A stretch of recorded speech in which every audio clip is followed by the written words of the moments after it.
ہمارے ہندو دھرم کے پنڈت آچاریہ یہ جانتے ہیں کہ وید اور ہندو دھارمک کتابوں میں مورتی پوجا منع ہے، لیکن ہم شروع میں اتنے مضبوط نہیں رہتے، اس لیے ہمارے ذہن کو کانسنٹریٹ کرنے کے لیے مورتی کی ضرورت پڑتی ہے۔ جب ذہن میچیور ہو جائے تب مورتی کی ضرورت نہیں۔ بھائی نے سوال پوچھا تھا کہ ہم جانتے ہیں ہندو دھارمک کتابوں میں لکھا ہے کہ مورتی پوجا حرام ہے، منع ہے، لیکن کیونکہ کنسنٹریشن کے لیے پہلے ہم مورتی کا سہارا لیتے ہیں، بعد میں جب ہم میچور ہو جاتے تو ضرورت نہیں۔ اگر مان لو جو آپ کہہ رہے صحیح ہے کہ پہلے انیشیل سٹیج میں آپ کو ضرورت ہے مورتی کی عبادت کرنے کے لیے، بعد میں جب میچور ہو جائیں گے تو ضرورت نہیں، تو میں یہ کہنا چاہتا ہوں کہ ہم مسلمان آلریڈی میچور ہو چکے ہیں، ہم کو مورتی کی ضرورت نہیں عبادت کرنے کے لیے۔ اور ایک سمے ایک پنڈت مجھ سے بحث کر رہے تھے اور کہہ رہے تھے یہی چیز کہ میں جانتا ہوں کہ مورتی پوجا حرام ہے، غلط ہے، لیکن کانسنٹریٹ کرنے کے لیے ضرورت پڑتی۔ مثال دی ان نے کہ جب ایک چھوٹا بچہ پوچھتا ہے یہ تھنڈر کیوں ہے، بادل کیوں گڑگڑاتے ہیں، یہ جب تھنڈر سنتے نا یا آسمان سے آواز جو آتی ہے گڑگڑاہٹ کی، کیا ہے یہ؟ تو پنڈت کہنے لگا ہم کہتے ہیں بچے سے، کیونکہ وہ نہیں سمجھ پاتا ہے، کہ آئیں ماں چکی پیستی ہے، آسمان میں آئیں ماں نانی چکی پیس رہی ہے، کیونکہ بچہ ہے، کیا سمجھیں گا؟ تو میں نے اس سے کہا کہ آپ تو یہ جواب دے سکتے ہیں، لیکن میں یہ جواب نہیں دے سکتا ہوں، کیونکہ میں اگر میرے بیٹے سے کہوں گا کہ یہ تھنڈر جو ہے تھنڈر ہے اسی لیے کیونکہ آئی ماں چکی پیستی ہے، اور جب وہ اسکول میں جائیں گا اور چند سال بعد یہ سیکھیں گا کہ thundering is due to sudden expansion of the rapidly heated air, اس کی وجہ سے یہ تھنڈر ہے، تو وہ سوچنے لگے گا کہ ٹیچر غلط بول رہی ہے۔ جب اسے پتا لگے گا ٹیچر صحیح بول رہی ہے، پھر بولے گا میرا پتا جھوٹ بول رہے تھے۔ اسلام میں جھوٹ بولنے کی ضرورت ہی نہیں، حق پوچھنے کے لیے جھوٹ کی ضرورت نہیں، ہمیں صاف صاف کہنا چاہیے، ہمیں کہنا چاہیے اچھے انداز میں کیوں تھنڈر ہوتا ہے۔ جب غلط جواب دیں گے تو کل پکڑے جائیں گے اور پھر صحیح نہیں ہوگا۔ ہمیں اچھے انداز میں سمجھانا چاہیے ہمارے بیٹے کو، اگر ہمیں نہیں پتا کیوں ہے تو بولیے ہمیں نہیں پتا، لیکن آج کے بچے پوچھیں گے ابا آپ کو کیوں نہیں پتا، وہ ہمیں مجبور کرتے ہیں تحقیق کرنے پہ۔ تو اسلام میں سفید جھوٹ بھی جائز نہیں ہے۔ اور پنڈت کہنے لگا کہ انیشیل سٹیج میں جب بچہ فرسٹ اسٹینڈرڈ میں ہوتا ہے تو اس ٹائم ہم انہیں عبادت کے لیے آئیڈل کا سہارا لینے کے لیے کہتے ہیں، مورتی کا سہارا۔ جب وہ گریجویٹ بنتا ہے اس ٹائم اسے ضرورت نہیں پڑتی مورتی کی۔ تو میں اس پنڈت سے کہا جب بھی ہم میتھمیٹکس سکھاتے ہیں بچے کو فرسٹ اسٹینڈرڈ میں، بیسکس جو فنڈامنٹل سکھاتے فرسٹ سیکنڈ تھرڈ میں وہ مضبوط ہونا چاہیے۔ جب فنڈامنٹلز ہی غلط ہے تو عمارت تو بالکل غلط ہوں گی۔ فنڈامنٹلز کبھی غلط نہیں ہو سکتے۔ میتھ جب سکھا رہے تو اب ٹریگنومیٹری، لاگرتھم تو بعد میں سکھائیے، الجبرا، لیکن بیسک تو صحیح سکھائیے۔ فرسٹ اور سیکنڈ میں کہ 2 + 2 = 4، اگر میرا بچہ کہیں گا 2 + 2 = 5 اور میں کہوں گا نو پرابلم، آپ جب 10th اسٹینڈرڈ میں آئیں گے اس ٹائم میں کہوں گا 2 + 2 ≠ = 5 = 4، یہ غلط ہے۔ ہمیں بنیادی بات صحیح طریقے سے پڑھانا چاہیے، اور وید میں بنیادی بات ہے کہ ایشور، خدا کا کوئی بھی پرتیما نہیں ہے، کوئی بھی آئیڈل نہیں ہے، کوئی بھی امیج نہیں ہے۔ تو یہ ہم کس طریقے سے کہہ سکتے کہ پہلے چلیں گا بعد میں صحیح کروں؟ جو چیز غلط ہے، یہ ہمارا فرض ہے کہ ان کو بتائے کہ آئیڈل ورشپ غلط ہے، بت پرستی غلط ہے، اور صحیح چیز ہے کہ صرف ہم ایک خدا کی عبادت کریں جس کا کوئی بھی پرتیما نہیں ہے۔ Hope that answers the question. میں رویندر شیڑ کے اسٹوڈنٹ ہوں، آپ سے پوچھنا چاہتا ہوں کہ دونوں ریلیجس میں آپ نے اتنی سملرٹی بتائی، تو کبھی نہ کبھی یہ لوگ ایک چھت کے نیچے ہو سکتے ہیں، تو بائیفرگیشن ان میں کب سے ہوا؟ بھائی صاحب نے اچھا سوال پوچھا کہ اتنے سملیرٹیز ہے ہندو دھرم اور مذہب اسلام میں، تو یہ بائیفرکیشن کب ہوا؟ ایک چھت میں کیوں نہیں رہ سکتے تھے؟ یہ بائیفرکیشن کیا انگریز نے۔ میں نے تقریر کے آخر میں کہا تھا یہ انگریز اس کے ذمہ دار ہے, ان کی پالیسی تھی ڈیوائڈ اینڈ رول. نہیں تو عام طور پہ میرے بہت سے ہندو دوست ہیں, ہندو بھائی میرے دوست ہیں, کبھی مجھ سے نفرت نہیں کرتے. کئی ہندو مجھے ٹی وی پہ دیکھتے, میں ہندوازم کے بارے میں تقریر کرتا ہوں, جب مجھے دیکھتے تو میری عزت کرتے. کسٹم میں جب میں باہر دیش سے آتا ہوں, او ڈاکٹر ذاکر نائک, جو بھی کہیں گے سچ کہیں گے, سچ کے سوا کچھ نہیں کہیں گے.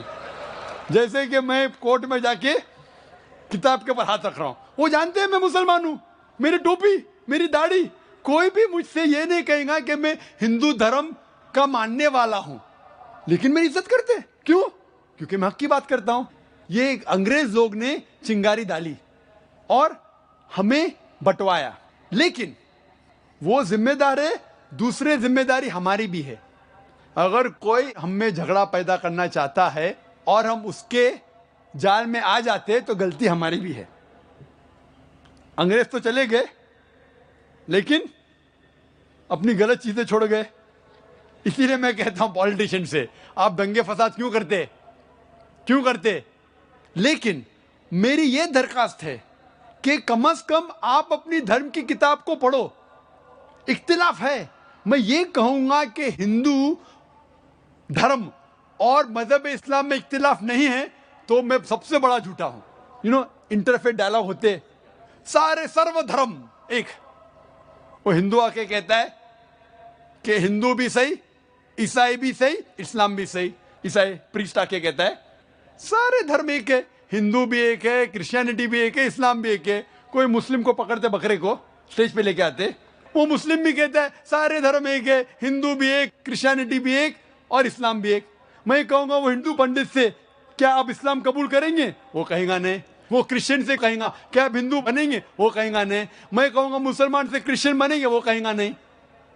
میں یہ کہتا ہوں اختلاف تو ہے, کم از کم وہ چیز جو یکساں ہے سارے دھرموں میں, اس کے اوپر کم از کم ہم عمل کریں.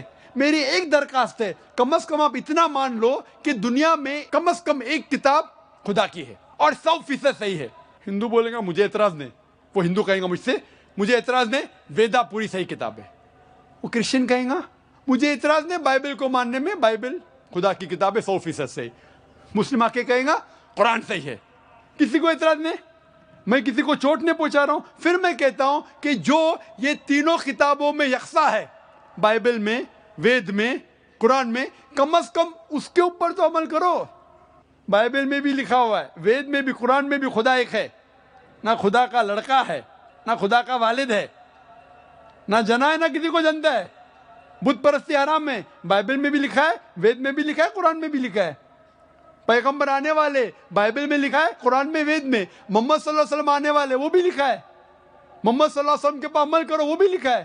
تو جو چیز اختلاف کے اس کو چھوڑ دو, کم از کم جو چیز یکساں ہے اس کے اوپر تو عمل کرو. تو میں جھوٹ موٹ کا یہ نہیں بول رہا ہوں کہ سارے دھرم ایک ہے. میں تقابل مذاہب کا طالب علم ہوں. اگر میں ایسا کہوں گا تو سب سے بڑا جھوٹ کہہ رہا ہوں. میں یہ کہتا ہوں کہ آپ کے کتاب کا مطالعہ کرو, کم از کم جو چیز یکساں ہے اس کے اوپر عمل کرو. جو ڈفرینسز ہے, اختلاف ہے, اس کو بعد میں دیکھیں گے. تعالوا الی کلمۃ سواء بیننا وبینکم, آؤ ہم اس بات کی طرف جو آپ اور ہم میں یکساں ہے. سب سے پہلی بات, اللہ نعبد الا اللہ, ہم عبادت کریں صرف اللہ کی اور کسی کی نہیں, صرف خدا کی. تو میں یہ کہہ رہا ہوں کہ یکسانیت ہے, اس کو ہم جانیں, اس کے اوپر عمل کریں. اور اگر آپ وید پڑھیں گے, وید میں لکھا ہوا ہے ایک آنے والا ہے پیغمبر, اس کا نام ہے نرشنسا, وہ قورما ہے. ایک کل کے اوتار آنے والا ہے, وہ آپ کو سیدھے راستے پہ لے کے جائیں گے. کل کے اوتار محمد صلی اللہ علیہ وسلم, اس پہ نازل ہوئی قرآن. تو میں کہہ رہا ہوں کہ وید کی کم از کم تحقیق کرو, ہندو دھرم کی کتاب کی تحقیق کرو, اور پھر ہم مل جل کے ایک چھت میں رہ سکتے اور ہمارے دیش کو آگے بڑھا سکتے. Hope that answers the question. I am Rubina Attar, and my question to you is, though there are many similarities in Islam and Hinduism, when a Muslim girl marries a Hindu boy, it is not accepted by our society, though she might succeed in bringing him to Islamic way of living. Yet, when a Muslim boy marries a Hindu girl, converts her to Islam, but later on she never accepts Islamic etiquettes. So what should be done? Please, can you suggest steps or measures which should be there in such marriages?